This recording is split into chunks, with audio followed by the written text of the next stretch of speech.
Մայիսը մոտենում է, բնակչությունը չի շտապում, եկամտային հարկի տարեկան հաշվարկ հայտարարագիր է լրացրել աշխատող քաղաքացիների դեռ միայն 5%-ից քիչ ավելին։ Ըստ ՊԵԿ վիճակագրության, նախորդ տարի ստացած եկամուտները երկրում հայտարարագրել է կանխատեսված մոտ 700,000 անձի փոխարեն այս պահի դրությամբ 36,010 մարդ։ Պարտադիր թղթաբանության հարցումի դեպ նրանց գրեթե կեսին պարտաճանաչ է դարձրել թերևս սոցիալական փոխհատուցումը։ 14,437 ֆիզիկական անձ դիմել օգտվել է գումարի վերադարձից ու բյուջեից ստացել ընդհանուր վերցրած 1 միլիարդ 320 միլիոն դրամ։ Ուսման վարձի համար 100,000 կամ առողջապահական հոդվածով 50,000 դրամ պետությունից հետ ստացած հայտարարատու ՊԵԿ-ի բակում հարցումներ անցկացնելիս մեզ չհանդիպեց։ Հայտարարագիրը լրացրել եք, թե դեռ չէ։ Չէ, չենք լրացրել։ Լրացրել եք, թե դեռ չէ։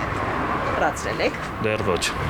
Ես պետական ծառայող եմ, անպայման լրացնում։ Ես չգիտեմ, ես քաղաքացի չեմ ընդհանրապես։ Ոչ, Լրացնելու եք։ չգիտեմ, ժամանակը գա ցույց կտա։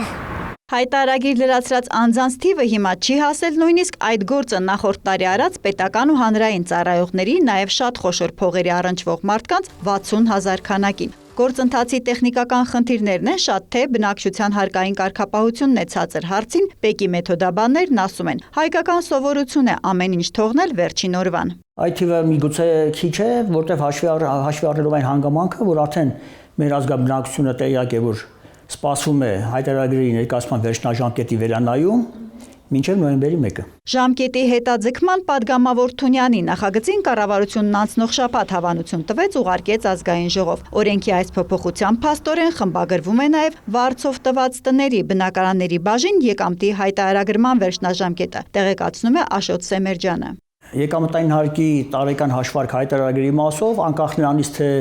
ովքեր են ներկայացնողները, ասենք օրինակ բնակարանների վարձակալության մասով առաջացող եկամտային հարկի մասով պետք է ներկայացվեն այդ հայտարարագրերը, թե պարզապես համընդհանուր հայտարարագրման համակարգի շրջանակներում պետք է ներկայացվեն հայտարարագրերը,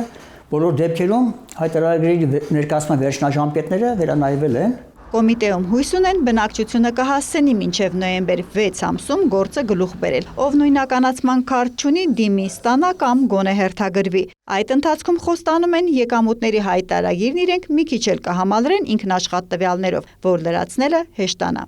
Հերմինե Բաղդասարյան, Հովհաննես Քյուրքչյան, լուրեր։